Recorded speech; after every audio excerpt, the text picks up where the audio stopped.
The HBO original series The Last of Us is back for a new season, and so is the official The Last of Us podcast. 5 years after the events of the first season, Joel and Ellie are drawn into conflict with each other and a world even more dangerous than the one they left behind. Join host Troy Baker, who voiced Joel in the video game, and showrunners Craig Mazin and Neil Druckmann as they unpack each episode after it airs. Listen to HBO's The Last of Us podcast wherever you get your podcasts, and stream HBO's The Last of Us on Max. This is VSiN By The Books on VSiN, the sports betting network.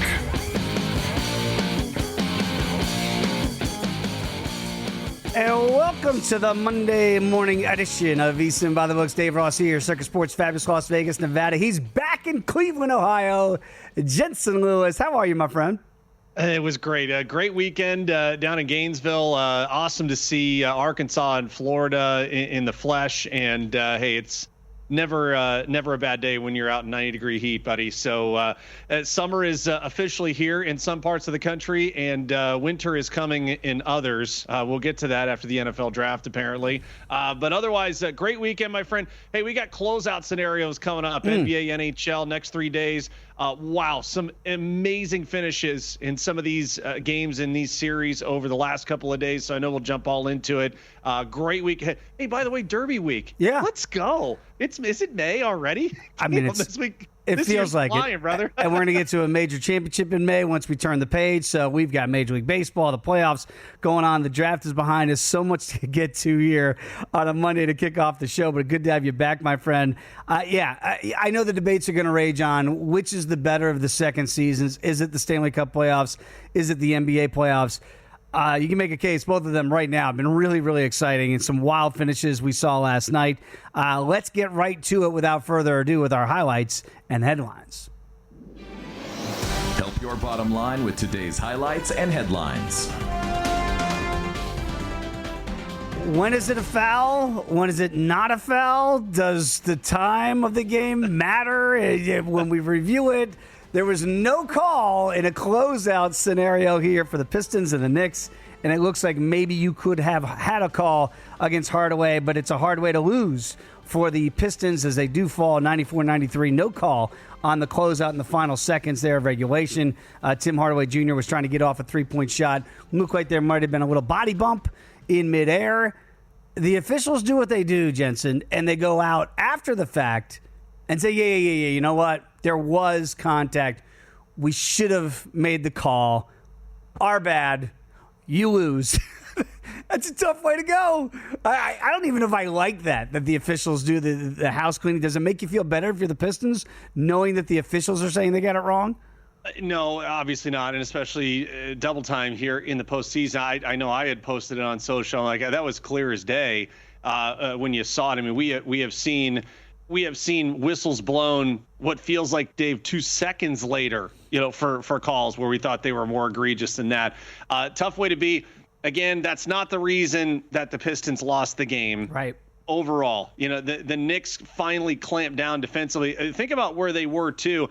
Kind of a tale of two halves here, right? The Knicks only scored 14 points in the third quarter. You felt like the Pistons were going to kind of ride that to the finish. But if you're going to be a championship team, you got to come out and you got to kind of impose your will in the fourth quarter. That's what the Knicks did. They end up, taking that quarter by 8 points, and ultimately that's the difference in the game. But overall, there were chances here for the Pistons early on, and they did not play a good first half. So remember, this was a 10-point deficit by Detroit after the first quarter. So New York did what they did, gave themselves some breathing room there, and ultimately that helped them there in the final whistle. Yeah, I'm looking at it the same way, and I'm watching that in real time, and Jensen, I'm thinking, wow, there's a lot of contact, but then, and again, I didn't watch it from beginning to end, but I watched the majority of the second half, and they were letting them play. And sure, look, yep. 94-93, it's not exactly 90s basketball, but it's not exactly 2025 either, right? Where they're calling everything, and you're kind of in that no-contact era. I would say, like, if I was going to play devil's advocate for a second, I'd say if you were consistent with the calls and you were not calling it, then I would be okay with the no call. But when you come back afterward And David Guthrie says, as you know, the review board, yeah, we should have made the call. That's where the problem lies. Now you're admitting that we should have made that call. So if I'm a Pistons backer, I'm going to go, well, you admitted it. I didn't. You did. So that would be where the problem is. If you didn't say anything, you said, hey, you guys want us to be consistent as whether it's an umpire behind the plate or whether, it's how we're going to ref a game. That's the way they were kind of calling it. Then I could get by with that. But yeah, there was clear contact there. But when you say after the game that we should have called that as officials, then I think the Pistons have a real gripe here. They're down 3-1 in one that certainly got away. Lakers, maybe they felt like they gave one away a little bit too late. Yeah. And so now all of a sudden, if you can believe this, in the land of 1,000 lakes, they're up 3-1. Anthony Edwards was fantastic. 43 points in the win, 116-113. Cash those tickets if you had Minnesota either with the points and or on the money line. And that over at 229 points gets home as well. What'd you make of it? Is this the Lakers giving it away or the T-Wolves taking it? Yeah, okay, so the 43 points there for Anthony Edwards is fantastic in its own right. I wanted to go see the series price this morning. Yep. Tell me if this is bias or not. So the Wolves are minus $5.50 to close out this series. Now that they're up 3-1. That's the lowest right now. Of course, we know that there's no price there for the Cavaliers. Just for perspective, the Heat are down, 0-3 and they're 80-1 to come back and win. That's not happening. But the Lakers are only plus 370.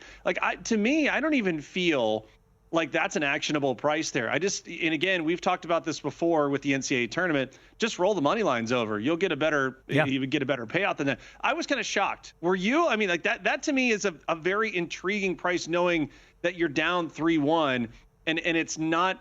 I thought it would be larger. I thought it would be higher than that. I think what the bet is Game 6. And look, you still have to win Game 5, obviously, back in L.A.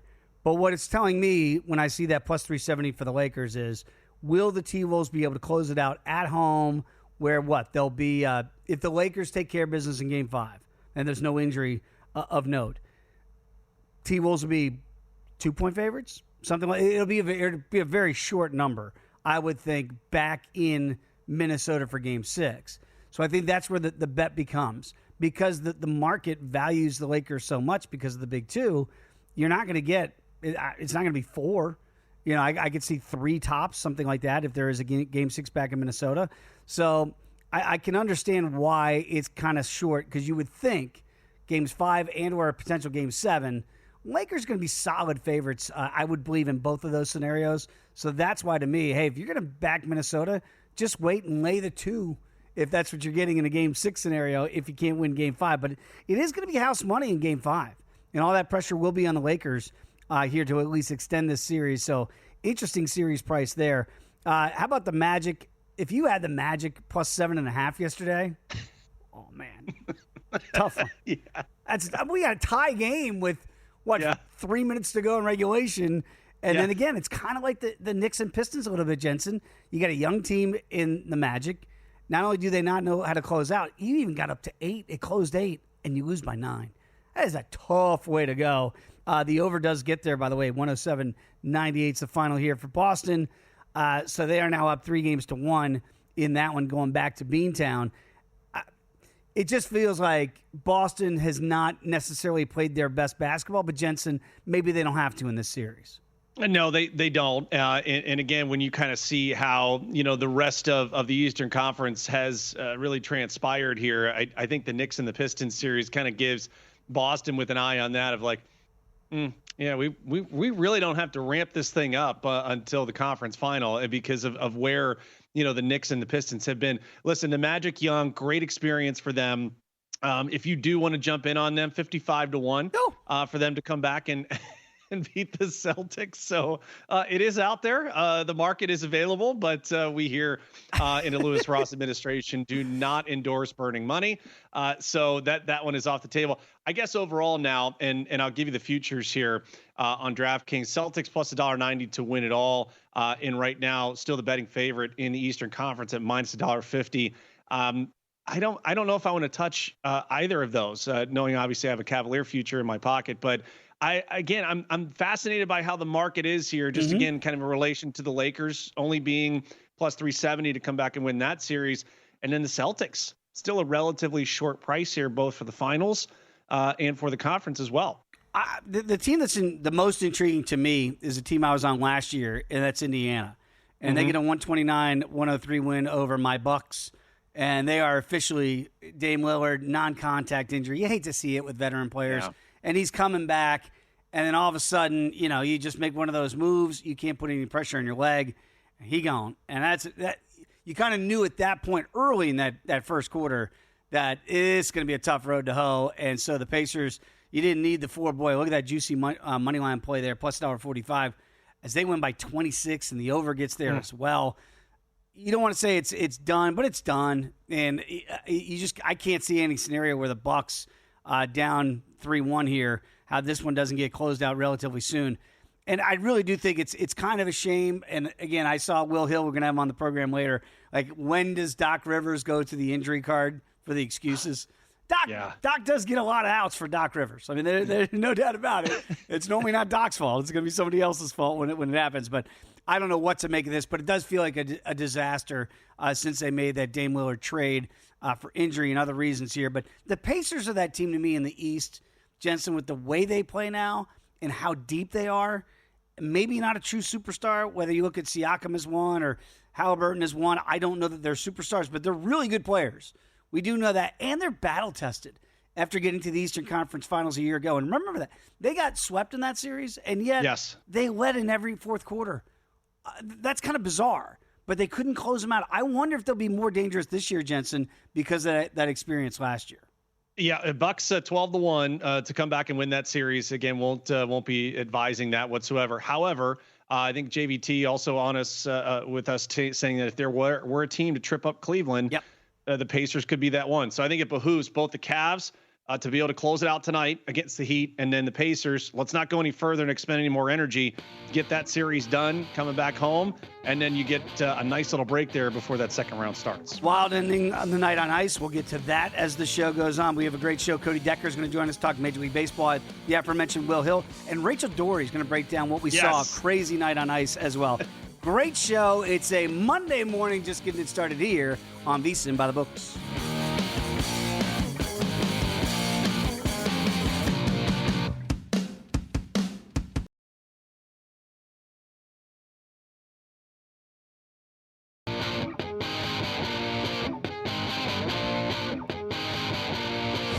Tuned in to VSiN By The Books, right here on VSiN. We continue the Monday edition, VSiN By The Books. Dave Ross, Jensen Lewis here with you. ESPN, did you see how easy that was in the first segment? We didn't say Shedeur Sanders' name once. Thank you for my sanity. we went like 15 minutes and didn't say, oh, my goodness, what happened to Shedeur Sanders in the draft? My goodness, national investigation. Whew. Jensen, that was just a wild weekend in the NFL draft. And look, like, we should point out, congratulations to everybody else that got drafted too, wherever you might have been drafted. But again, all the talk, it seemed like it just came to Shedeur Sanders.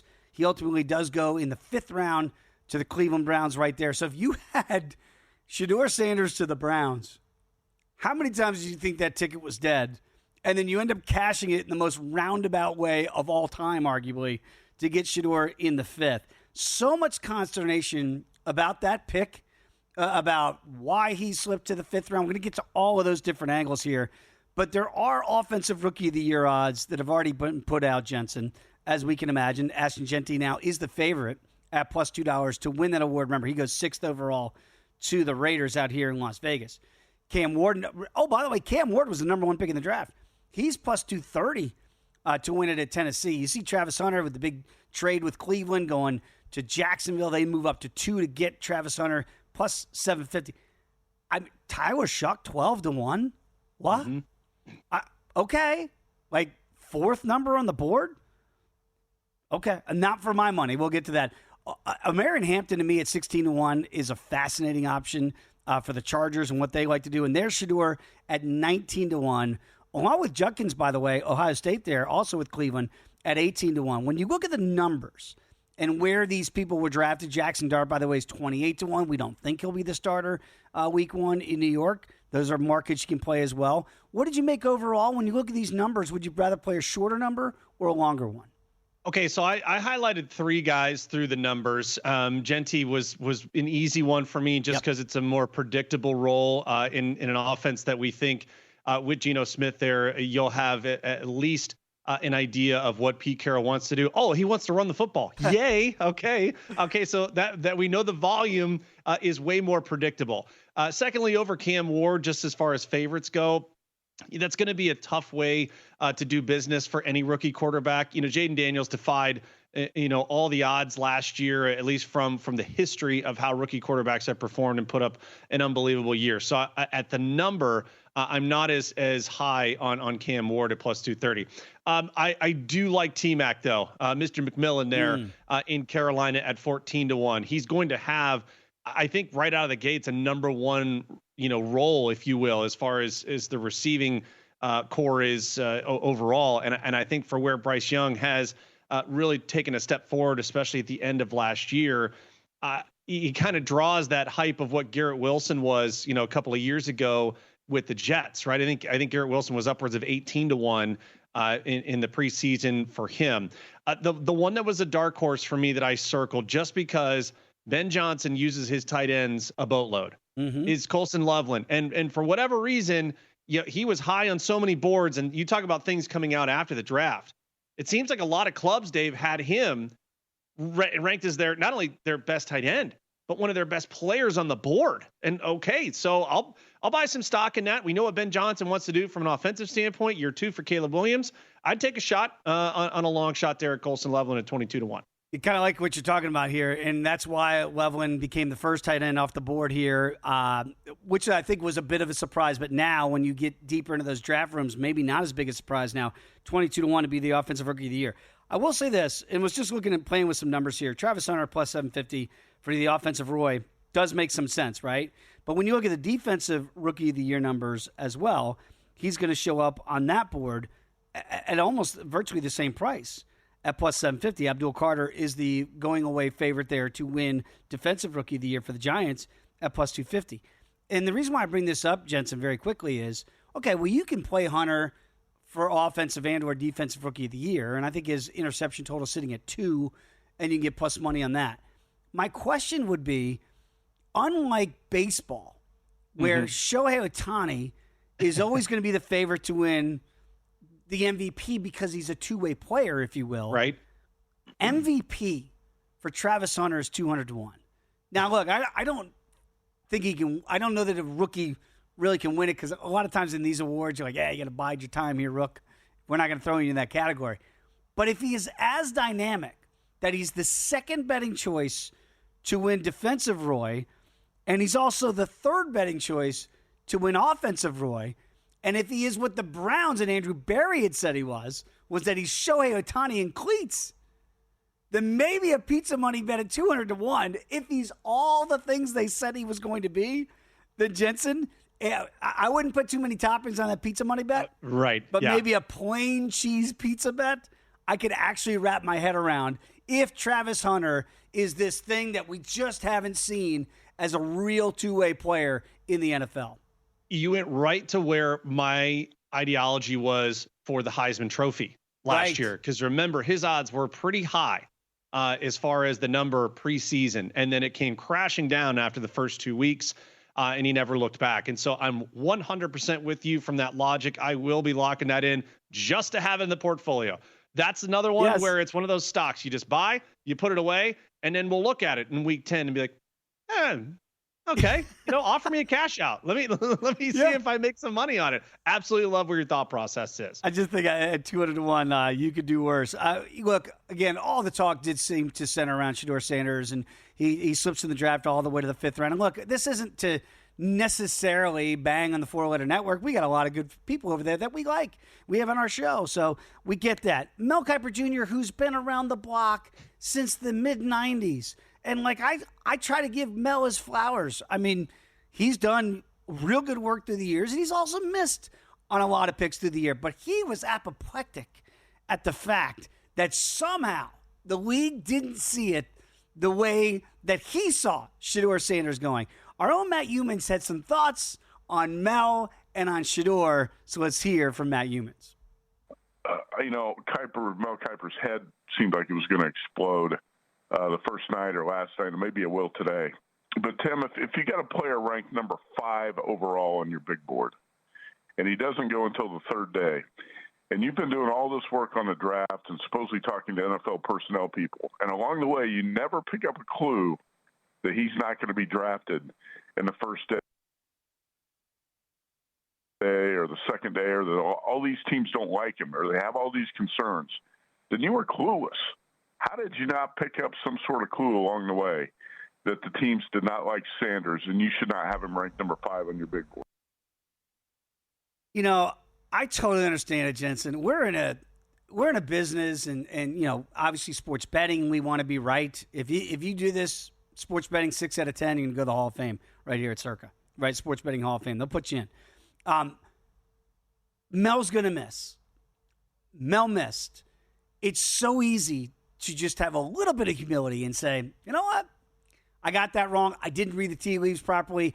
I thought I had him graded out as a number 5 prospect. I thought he was a surefire first-round pick. Executives thought differently. And we all move on, and everything's good. But, Jensen, there's, at some point, man, you got to let it go. And it just felt like it was that dog in the bone. And then you go, the NFL hasn't been able to evaluate quarterbacks properly for 50 years. Like, dude, what are we doing here? It just, at some point, it seemed personal. Like, my evaluation didn't match all the GMs, so they're wrong and I'm right. That part I'll just never understand. Yeah, and again, in our business, Dave, especially with what we do and offering our thoughts and advice to people who tune in and listen in every single day, we're not going to be right all the time, too. And neither you nor I will sit here and say we know everything. We don't. We go off the information and the experience we have. And I think it would endear, and I think it does to our audience, too, because we just try and give you the information and allow you to make the decision. We're not going to hem and haw. We are going to react. Absolutely. And I think that's the shock and awe of the hype that led into the draft.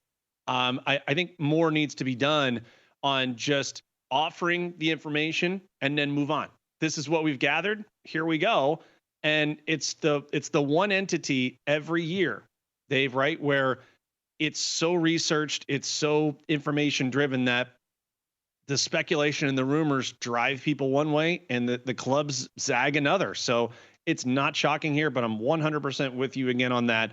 Just admit you were wrong and move on. That's all you had to do. Yeah, it would have been so much easier, and we wouldn't have gone through this 4-day national nightmare of talking about Shedeur Sanders, and we never talked about Cam Ward. Cam Ward, dear God, he's amazing. We're not talking about his story. It was a pretty damn good story. So I hope Mel's learned a lesson from that, because Mel, we all like you. Like, oh, you do good work. Just remember, you're going to be wrong too. We're all going to be wrong, so we can admit it and move on. Let's hope we're going to be right about the Derby coming up on Saturday. Can you believe it? We got great experts here. And also, if you want to bet those ponies, you can do so with First Bet. You can wager not only in Churchill Downs, Belmont Park, the tracks all around the world. You can do it right there from your phone. Go to firstbet.com. That's the number one, stbet.com. Enter the promo code VSiN200 for a $200 sign-up bonus. Do not miss out. Bet smarter on the Derby with FirstBet.com. We're back with Cody Decker talking baseball next. VSiN By The Books.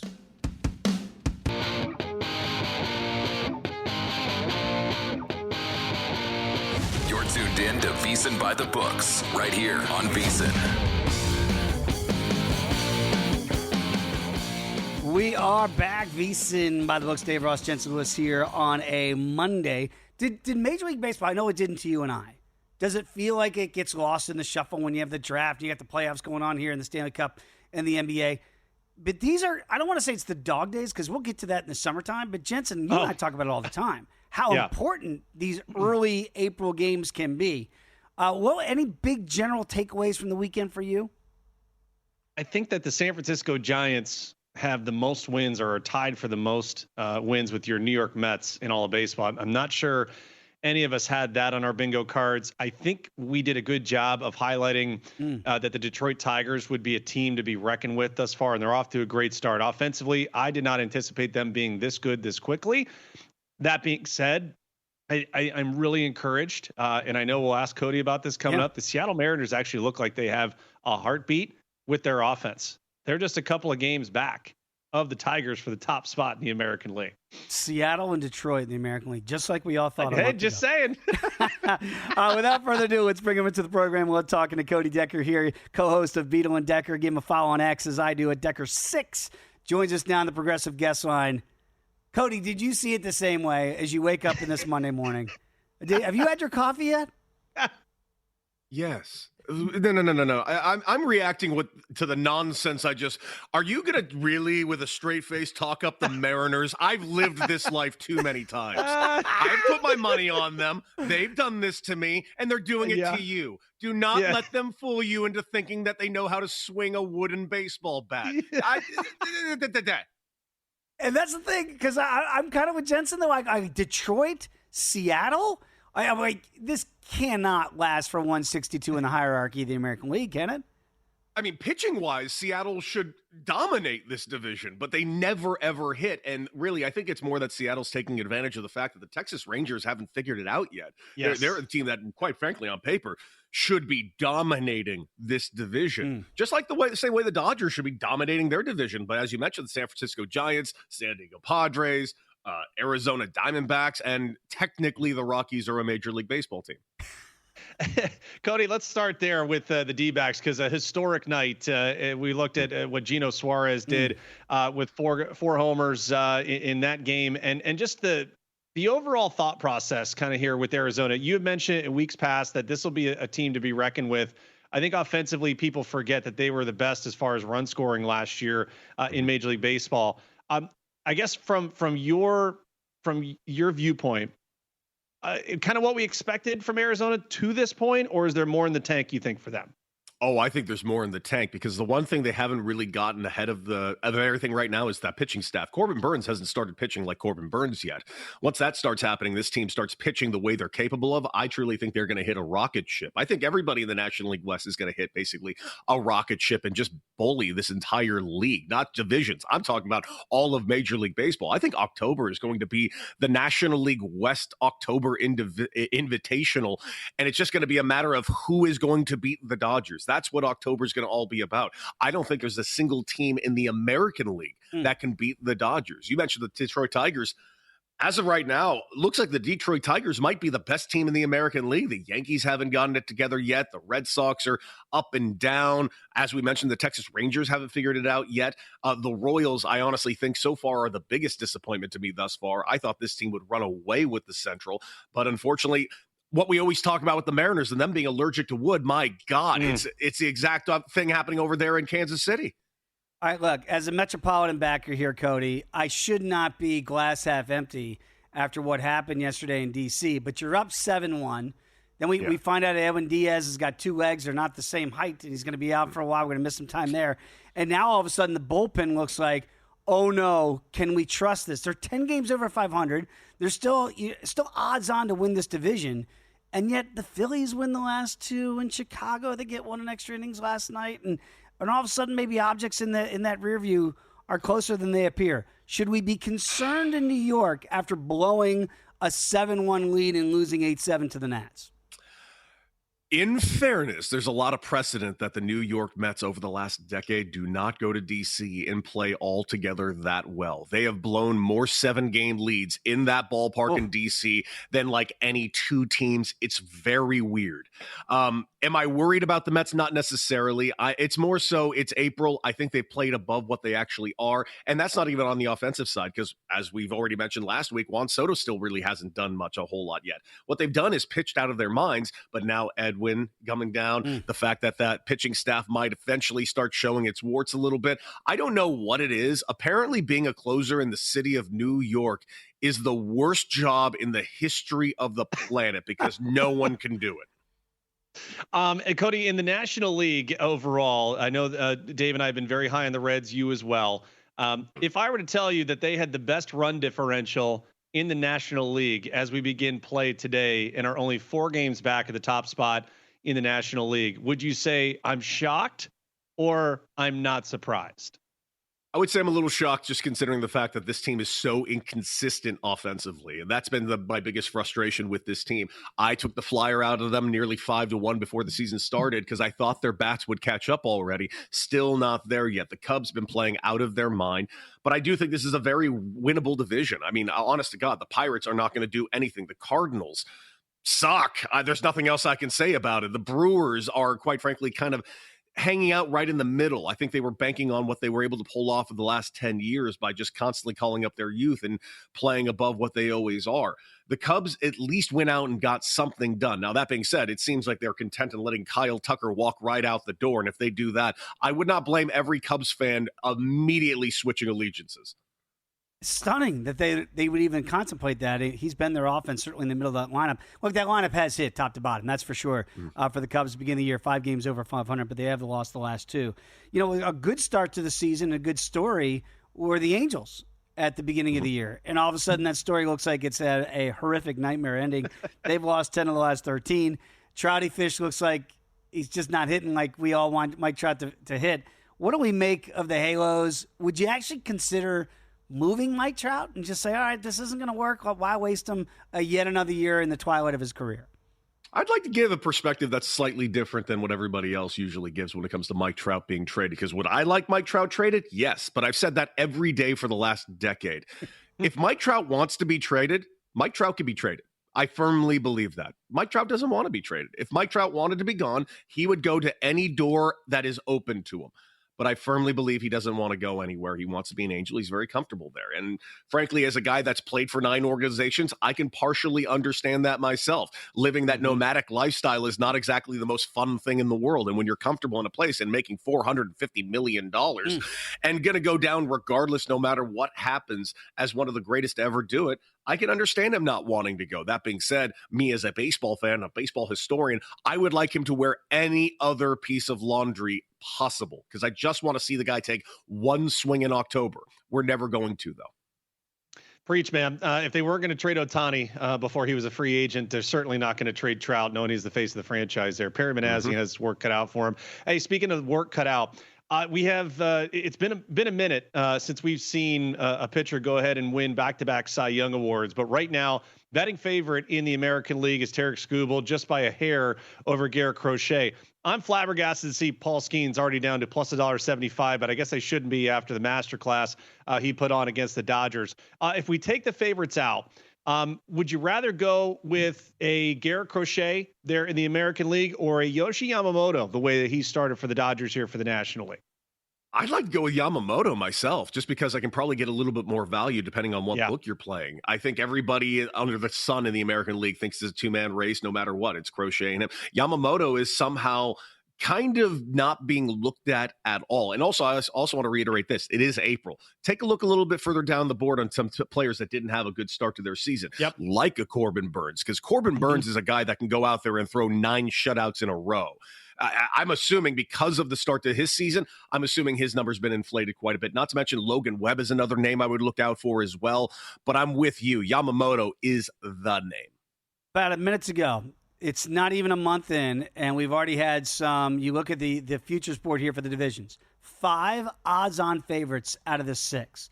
The only one you can still get all plus money is back to the AL West. Rangers plus $1.70, M's plus $1.80, Stros plus 210, Athletics 25-1. Those Halos we talked about 30-1. At those plus money prices, and I made you wager on one today. Who would you take? I would take the Texas Rangers plus 170 at division odds. Honestly, I still think this might be the very best team in the American League as time goes forward. The American League is a massive question mark on who's going to be coming out of that. Quite frankly, in every single division right now. I honestly think the Texas Rangers will get this together. They have Bruce Bochy as their manager. They got a great pitching staff, and they got a young core of offensive guys, not to mention a Seager over there at shortstop that wants to win another ring. I think it's going to be Dodgers, Texas Rangers, but then again, we'll see. L.A., Texas. Sounds like pretty good ratings if you're up there in Major League Baseball as well. Cody, appreciate it as always on a Monday, my friend. Enjoy that coffee. We'll catch up again soon. Do not let the Mariners fool you. Don't do it. Cody Decker, check him out. Co-host Beadle and Decker. Give him a follow on X at Decker6. When we come back, more from the NBA and the NHL. It's VSiN By The Books.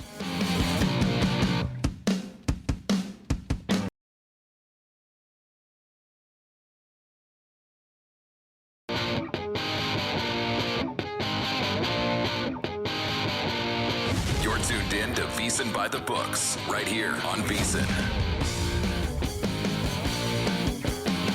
We continue the Monday edition VSiN By The Books. Great conversation with Cody Decker in the last segment talking Major League Baseball. We'll get to the Daily Diamond a little bit later on in this program. Light slate on a Monday, but still maybe some actionable spots out there. Jensen, I know you're already starting to go through those, so we'll do those as the show goes on. NBA playoffs have been really good. And look, you know, we've talked about it here before. I'm not a big 82-game guy in the regular season, and watching those, boy, you get to the second season, and you can see where that intrigue comes.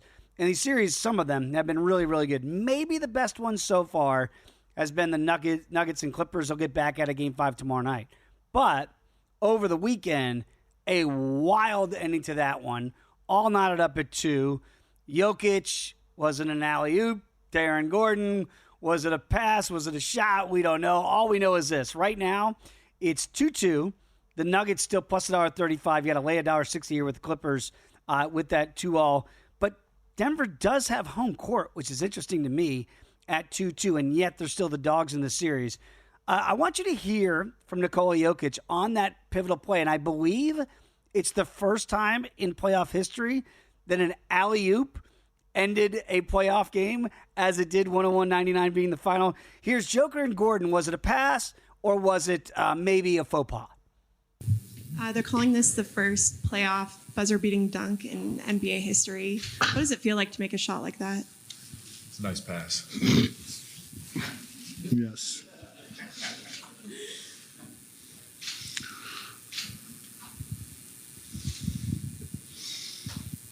So, Joker, was it a pass?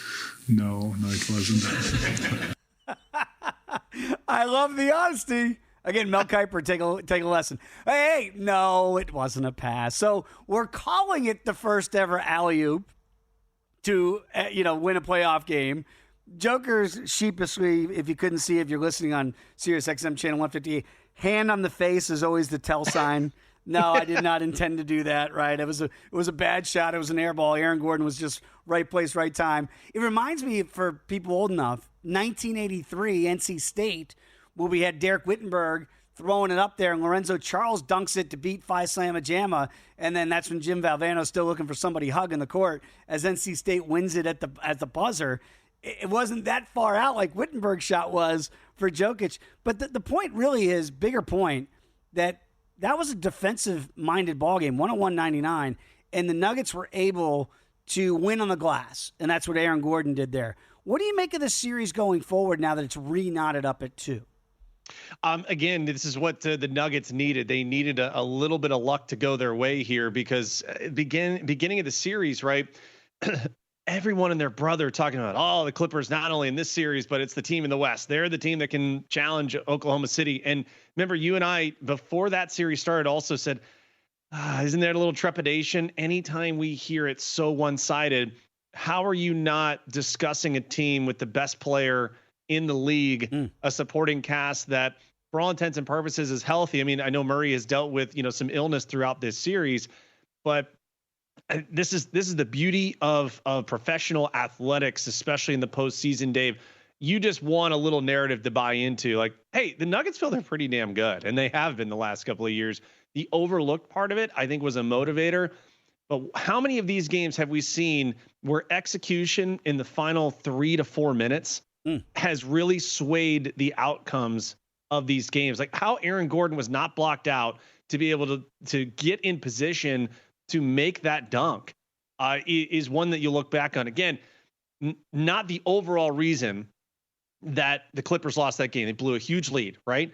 So I think overall, if you're handicapping this series now moving forward, the Nuggets have to feel great because they have yet to play like a consistent, from the opening tip through the end, they have yet to play a complete game. And that should give a moment of pause to the Clippers at this point, too. You're right. I mean, Nuggets tried to give away a 19-point lead in that fourth quarter. Clippers come all the way back, and yet they get the game winner at the buzzer. Jokic was spectacular, 36 and 21 and 8 in that win. So, again, you look at the two games Denver's won. You win it on a historic play that we had never seen before in the playoffs, and you win in overtime in game one. So you're going, wow, they're just getting by. Again, at the end, they don't ask how. They just ask how many. And right now, 2-2, you can get plus money on the team that would have home court if it goes 7 at plus $1.35. Just throwing that out there. We do have some games tonight in the NBA that I want to get with you here on a Monday. And so the Cavaliers can close this out. They're up 3-0. And the other game tonight is Golden State leading that series 2-1 over Houston. Obviously, it feels like more intrigue in the Houston-Golden State series, kind of like the Magic and the Celtics with the Cavaliers and the Heat. It's like, oh, yes, this series is still going on. We saw that Memphis got swept away by OKC. Do you expect Cleveland to take care of business tonight in Miami and make this official?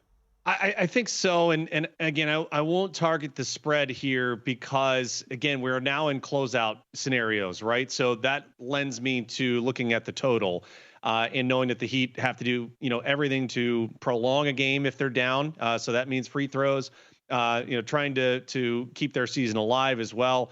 I won't have a play at the moment, but Dave, the over 209.5 did kind of jump out to me in this game. And it is predicated off of knowing, hey, Miami's got to do everything in their power to try and keep their season alive. They've yet to play like some outstanding defense to keep Cleveland at bay. And I think, the previous game in game 3 was a little more evidence of, hey, Cleveland can give it to pretty much anyone and they'll score. So Tyler Hero's got to have a great game. We know Bam Adebayo has been phenomenal. So no official play for me, but I do lean the over 209.5 in that one. Golden State could take a stranglehold in this series, in a series that I think a lot of people like Golden State in for that maturity factor. We've seen it again. We're talking about it with say, Orlando not being able to close out games, Detroit not being able to close out games against the Knicks, against teams when you got a Steph Curry and Draymond Green and guys that have won championships and Jimmy Butler's been to the finals. Like all of those things, they win 104-93, another under, by the way, on Saturday. And now they can make this 3-1 if they can hold serve tonight at home. 3.5 is, I want to say, all it is. It is juiced, by the way, to the Rockets getting that 3.5 at plus $1.15. And that total, again, 200.5 is what we're seeing here. So defense has been kind of the theme of this series so far. Do you think that continues in Game 4 tonight? I do, and I think the half-court struggles there for the Rockets, and also what happens here with Jimmy Butler and kind of where we know that Steph is going to continue regardless of what that rotation looks like in the starting five. I wanted to lean that way, but I think I'm going to go ahead and lock in the under 200.5. I mean, you think about where the total has trended thus far in this series, and I want to say game 1 was upwards of around like 215, something around there. I mean, it has trended down every single game in this series. So I'll go that way. The series average right now, 195.7 points. Okay, so you're giving me almost 5 points to the under there, just where this number is at the moment. Game 1, under 213. Game 2, over 204.5. Game 3, under 215, and by double digits, too, by 11 points. So I'll stay with the trend. I like the under. And again, until Houston kind of proves me wrong on what they've done in the half court, then I think, again, this becomes a defensive battle on both sides. Warriors were down by 2 going to that fourth quarter, and they flipped the switch again, win by 11 on Saturday night. Steph Curry, heard of him, 36, 7, and 9. And that something about these old guys and what they're still doing. You're seeing it with LeBron, obviously, and you're seeing it with Steph. It's amazing to watch what these guys are doing at their ages, certainly in the NBA postseason. By the way, we have a challenge. It's here now that the NBA playoffs are here. It's with VSiN and Killer Sports NBA Playoff Challenge. We've invited 15 sharp minds from our world here at VSiN and Killer Sports to go head-to-head, making 38 picks, each from the start of the playoffs all the way through the finals. That's a total of 570 NBA playoff picks available to all of our VSiN Pro subscribers. Picks are locked in 1 hour before each game each day, so you can have all the freshest insights to guide your bets every step of the postseason. Right now, you can get full VSiN Pro access through August 1st for just $59. Don't miss out on this playoff edge. Head to VSiN.com/subscribe and sign up today. Very quickly, has anything shifted for you? You mentioned it with the Celtics and Cavaliers still in the East. In the West, bigger picture, OKC now lying in wait. Nice 4-game sweep. Any early takeaways from what we're seeing in the first round? I think kind of holding serve, right? Oklahoma City did what we thought they would do. I do believe that the Celtics are kind of in that autopilot mode, even against the Magic. Cavaliers doing what they thought. I think Minnesota, even though we said do not pay attention to the seed number next to their name, that's not indicative of who they are. I think a lot of us felt the T-Wolves very live to win that series. I think tonight the Rockets-Warriors game tells me a lot. If Butler is out, Houston, you have to play this like it's game set. Play it like it's an elimination game because you've got to take advantage of an undermanned Warriors squad. No better time to do it than now. They're 35-1, the longest shot on the board to win the West. Man. Houston Rockets. Wow. By the way, Minnesota. 2 seed. 2 seeds, the longest odds. Minnesota's third betting choice now, plus 850. It's Makes tightening sense. up out west. Yep. Let's get back. Hour number 2. Talk some puck to begin it next year. VSiN By The Books.